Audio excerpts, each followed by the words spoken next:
आप यहाँ को उठाओ, हम दोनों एक मन हो के इस चर्च को, इस कलीसिया को ब्लेस करते हैं। आपके घराने, आपके बच्चों समेत, फाइनेंस समेत, आपके शरीर समेत, सेहत समेत, in the mighty name of Jesus Christ हम आपको आशीषित करते हैं। अगर आमीन ऊंचा है तो ये आशीष आपके ऊपर ठहरी रही यीशु मसीह के सामर्थी नाम में। हम आपको ब्लेस करते हैं आपके एनिमीज के लिए कि वो आपके मित्र बने और जो ना बने वो शर्मिंदा हो, क्योंकि ऐसा ही बाइबल कहती है जो लोग परमेश्वर के एक डिवाइन डेस्टिनी के लिए बुलाए गए, बाइबल कहती है उनका कोई एनिमी कुछ बिगाड़ नहीं सकता। मैं आपको ब्लेस्ड घोषित करता हूं यीशु मसीह के नाम में, सेफ घोषित करता हूं यीशु मसीह के नाम में। आमीन ऊंचा तो ये आशीष आपकी है चर्च। आज जितना वचन आपने सुना 100 गुना फलों को आप लेके आए। अंधकार की शक्तियां इन वचनों को चुरा ना सके। प्रभु यीशु मसीह के पवित्र और सामर्थी नाम में हम मांगते हैं। भजन संहिता 37 उसकी 1 आयत में लिखा, कुकर्मियों के कारण मत कुढ़। बोलो अपने पड़ोसी को, कुकर्मियों के कारण मत कुढ़, बुरे काम करने वालों के कारण मत कुढ़, कुटिल काम करने वालों के विषय डाह ना कर, क्योंकि वो घास के समान कट जाएंगे और हरी घास के समान मुरझा जाएंगे। यहोवा पर भरोसा रख, भला कर, देश में बसा रहे और सच्चाई में मन लगाए रहे। यहोवा को अपने सुख का मूल जान, वह तेरे मनोरथों को, तेरी इच्छाओं को पूरा करेगा। तारीफ करो जोर से। परमेश्वर ने वचन में कहा, जब तू ऐसा व्यक्ति देखे जो कुकर्मी हो पर उसके काम सफल हो रहे हों, उसके कारण मत कुढ़। जब तू एक ऐसा व्यक्ति देखे जो व्यभिचारी हो पर फिर भी आशीष ले रहा हो, दुनियावी आशीषों में हो, उसके कारण मत कुढ़। और परमेश्वर को उसके विषय में तू कंप्लेंट मत कर कि तू धर्मी है लेकिन संघर्ष कर रहा है और एक कुटिल कुकर्म करने वाला व्यक्ति ब्लेस्ड है। जो वचन आज आपने सुना, जब हम नूह के बेटों को देखते हैं तो जिस बेटे ने नूह को नंगा देखा था उसको श्राप मिला था, उसके वंश को मिला था श्राप। और बाइबल ऐसा कहती है, अगर आप ध्यान से बाइबल को पढ़ें,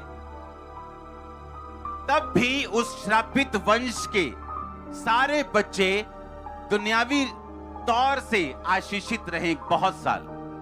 क्या आपने कभी गौर नहीं किया बाइबल में कि परमेश्वर अब्राहम को क्यों कहता था कि मैं तुझे कनान देश दूंगा? इजराइलियों को क्यों कहता था मैं तुझे हित्तियों का, अमोरियों का, यबूसियों का, कनान का देश दूंगा? क्या दुश्मनी थी परमेश्वर की कनान से? क्योंकि वो कनानी, वो हित्ती, वो सारे जितने आप वंश पढ़ते हैं जो परमेश्वर ने कहा था मैं तुमको दूंगा, वो सारे उसी बेटे के वंश हैं जिसने अपने बाप को नंगा देखा था। आप नीनवे देख लो, उसी हाम से निकला होगा, नूह के बेटे से। आप मिस्र देख लो, वो नाम आपको वहां मिलेगा। वही योना नबी निनवे को गया था तौबा करवाने के लिए उनकी, क्योंकि वो परमेश्वर से दूर थे। और किसका वंश थे वो? उसी बेटे का जिसने पाप किया था। और अगर आप बाइबल की गहरी स्टडी करें, आपको मालूम होगा कि निनवे जो शहर था उसको बार बार लूटा जाता था, बार बार वो प्रॉब्लम में फंसता था, बार बार उस पर अटैक होते थे। इसके बावजूद फिर भी उनका मन नहीं किया कि वो परमेश्वर की ओर मुड़े। इसलिए मैंने कहा कितना फायदेमंद है धर्मी रहना, क्योंकि एक पापी अगर आशीषित भी हो जाए तो बाइबल कहती है उसकी आशीष बनी नहीं रहेगी। और परमेश्वर धर्मी का ध्यान रखेगा, उसके वंश का ध्यान रखेगा। वो आज सफर कर सकता है, आज मुश्किल में हो सकता है, पर कल उसी का है यीशु मसीह के नाम में। मैं घोषणा करता हूं कल आपका चर्च, वो आपके बच्चों का है, वो आपकी फैमिली का है। आमीन ऊंचा तो ये आशीष आपकी है। इसलिए मैंने कहा कितना फायदेमंद है धर्मी रहना, क्योंकि पापी अगर फलवंत भी हो जाए तो वो कटने के लिए होगा। बाइबल कहती है जब परमेश्वर ने जल प्रलय के द्वारा सारी पृथ्वी का नाश किया, नूह और उसके 3 बेटे, उसकी 3 बहुएं और उसकी पत्नी बची, और एक लड़के से फिर पाप शुरू हुआ और उसका कारण नूह खुद था। बाइबल कहती है उसने इतनी शराब पी कि वो बेसुध हुआ। इसलिए बाइबल कहती है मदिरा चाहना रईसों को नहीं फबता। अगर आप स्पिरिचुअली रईस होना चाहते हैं, मदिरा आपको नहीं फबती, वो आपके लिए नहीं बनी। शैतान जितने मर्जी आपको वचन से आपको एग्जांपल्स दे, लेकिन वो रॉन्ग ही रहेगा हमेशा। हालेलुया। और वो व्यक्ति जिन्होंने अपने बाप के नंगेपन को ढका, बाइबल कहती परमेश्वर ने उन्हें फलवंत किया और आने वाले सभी देश ब्लेसिंग्स परमेश्वर ने उन लोगों के लिए रखी। अब आप देख लो, आपने धर्मी की साइड पे रहना है या अपने शरीर की इच्छाओं को पूरा करना है। अगर आप धर्म की साइड पे रहेंगे, यीशु मसीह की साइड पे रहेंगे, होली स्पिरिट की साइड पे रहेंगे, तो एंड में विक्ट्री आपकी होगी। शैतान आप पे कब्जा नहीं कर पाएगा। आमीन। छोटा चर्च, आप मेरी बात को समझ रहे कि नहीं? एक पापी जितना मर्जी फलवंत क्यों ना हो जाए, इसका मतलब यह नहीं है कि परमेश्वर उसके साथ है। एक व्यक्ति पाप करने के 1 महीने बाद दुनियावी रूप से अगर आशीषित हो जाए, इसका मतलब यह नहीं है कि परमेश्वर ने उसके पाप को लीगल कर दिया या एक्सेप्ट कर लिया। आपने आज चूज करना है, चुनना है, आपने किस तरफ रहना है, परमेश्वर की तरफ, शरीर की तरफ, शैतान की तरफ, किसकी तरफ आप रहना चाहते हैं? अगर आप परमानेंट रहना चाहते हैं, ब्लेस्ड रहना चाहते हैं, स्ट्रांग रहना चाहते हैं, आपको परमेश्वर की तरफ रहना पड़ेगा। आपका शरीर मानेगा नहीं, वो आपको अपनी ओर लेके जाएगा, लेकिन उसके अलग नुकसान हैं।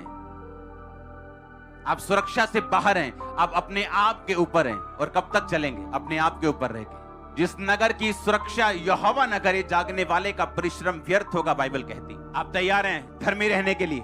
देखो कितनी बड़ी इंकरेजमेंट है ये, कितनी बड़ी इंकरेजमेंट है बाइबल में कि उन लोगों का क्या हुआ जिन लोगों ने परमेश्वर का साथ नहीं रखा।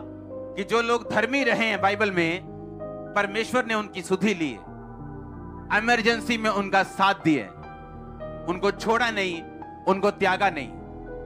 और कई बार हम इतने मंद बुद्धि या आप कह लो कि डंगर बुद्धि हो जाते हैं, पशु बुद्धि हो जाते हैं, कि हमें अपनी लाइफ के आसपास हो रही घटनाओं से यह समझ नहीं आता कि परमेश्वर हमें क्या कहने की कोशिश कर रहे हैं। जब नीनवे पे अटैक होते थे और बार बार उनको लूटा जाता था, उन्होंने कभी यह कोशिश नहीं की है जानने की कि हम उस वंश से निकले हैं जिन पे परमेश्वर का श्राप है और हमको परमेश्वर की ओर मुड़ जाना चाहिए। लेकिन उन्हें लगता था कि ये नॉर्मल चीजें हैं, घर में सब तरह की मुश्किलें ये नॉर्मल है, सबके घर ऐसे ही, फाइनेंशियल ट्रबल सबके ऐसे ही है, बीमारियां घर में लमक रही हैं, टपक रही हैं, सबके घर ऐसे ही है। नहीं भाई, सबके घर ऐसा नहीं। हालेलुया। वो इतने सेंसिटिव नहीं थे, ये देख सकते कि हम पे अटैक क्यों हो रहे हैं बार बार, हमें इन अटैक्स के नीचे क्यों हैं, हमें बार बार क्यों लूटा जा रहा है, क्योंकि हम यहोवा से दूर हैं और उस वंश के बेटे और बेटियां हैं जो वंश परमेश्वर से दूर था और जिस पे परमेश्वर का श्राप था। इसलिए आज जब एक व्यक्ति मूर्ति पूजा घराने से निकलता है, बाइबल कहती है जो मूर्तियों को पूजेगा उस पे श्राप रहेंगे, क्योंकि वो ना बोल सकती ना सुन सकती और तुम भी ऐसे ही हो जाओगे। लेकिन हम कभी भी इतने सेंसिटिव नहीं होते कि इतने ट्रबल हमारी फैमिली में क्यों हैं, क्योंकि परमेश्वर से हम दूर हैं और श्रापों के नीचे। और जब हम सेंसिटिव हो जाते हैं, अलर्ट हो जाते हैं और अपनी लाइफ के आसपास की घटनाओं से समझने लगते हैं कि परमेश्वर हमें किस दिशा की ओर लेके जाना चाहता है, तब आपका राइज, आपका ऊपर जाना तब शुरू होता है यीशु मसीह के नाम में। तब आपका फलवंत होना शुरू होता है, आगे बढ़ना शुरू होता है। आप उन बंधनों को तोड़ते हैं जो आपकी फैमिली में वंशों से आपके अंदर घुस चुकी हैं, वो चीजें समा चुकी हैं आपके अंदर, वो श्राप, वो बीमारियां, वो शैतान के कब्जे, आप उनसे निकलते हैं यीशु मसीह के नाम में। और मैं घोषणा करता हूं, आज जो व्यक्ति तौबा के मूड में आया और तौबा करके जाएगा, आप छूटेंगे और छुड़ाने वाले होंगे। मैं नहीं जानता ये आमीन किसका ऊंच है, लेकिन मैं एक बात जानता हूं कि जो सीरियस है आज, मैंने कहा आप छुड़ाने वाले होंगे और छूटेंगे भी यीशु मसीह के नाम में। आप छूटेंगे और छुड़ाने वाले भी होंगे। आमीन। ऊंचा तो ये बरकत आपकी है चर्च। हालेलुया। अब शैतान के पास बहाने है, अभी तू जवान है, उसके पास बहाने है, अभी तू बूढ़ा है, अभी तू अधेड़, उसके पास 500 तरह के बहाने। वो नहीं चाहता आप छूटें, वो नहीं चाहता आप सेंसिटिव हो, वो नहीं चाहता आप चीजों को रिकॉग्नाइज करें, पहचाने जो आपके आसपास हो रही। प्रॉब्लम नहीं, प्रॉब्लम यह है कि उसकी उत्पत्ति कहां से हुई। प्रॉब्लम गरीबी नहीं है, प्रॉब्लम यह है कि वो गरीबी कहां से पैदा हुई।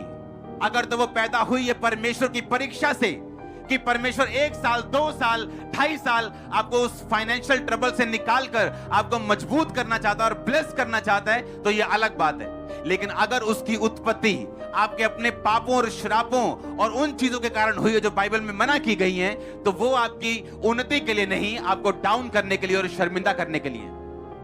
और जब हम अपनी शर्मिंदगी को देखते हैं कि किस कारण ऐसा हुआ और उसको सुधारते हैं, आप सेंसिटिव हो जाते हैं और आपको मालूम होता है कि अगर ये परमेश्वर की ओर से मेरी लाइफ में ऐसा कोई गुनाह नहीं, कोई पाप नहीं, कोई ऐसा शेक नहीं है जो मेरी थैली में हो, तो आप निश्चिंत हो जाते हैं कि परमेश्वर मेरे साथ है और इसमें से वो भलाई को पैदा करेगा।